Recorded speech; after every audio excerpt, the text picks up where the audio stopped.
एक औरत, रोली, और तभी उसकी एक बाजू अलग हो जाती है।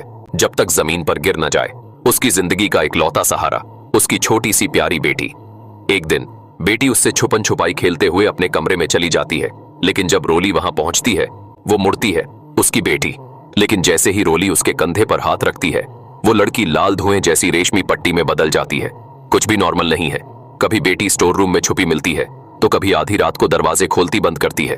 रोली समझ नहीं पाती, क्या बेटी असली है या कुछ और। एक रात बेटी उसके बेड के पास खड़ी होती है। वो चिल्ला उठती है, लेकिन उसका पति तो बगल में सो रहा है ना। फिर वो कौन थी?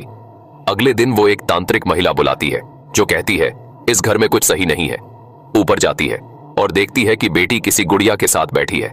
पति गुस्से में सबको भगा देता है। रोली को शक होता है। वो पति के फोन में अजीब मैसेज देखती है और उसका पीछा करने लगती है। पति फूलों का गुलदस्ता लेकर एक कब्रिस्तान पहुंचता है। वहां की कब्र पर नाम लिखा होता है उसकी बेटी का। वो घर लौटती है और सीसीटीवी फुटेज देखती है। हर वो पल जब उसने बेटी को देखा, असल में वहां कोई नहीं था। असलियत सामने आती है। कुछ महीने पहले एक कार एक्सीडेंट में रोली ने अपनी बेटी को खो दिया था, लेकिन वो सदमे से उस घटना को भूल चुकी थी। अब वो टूट चुकी थी।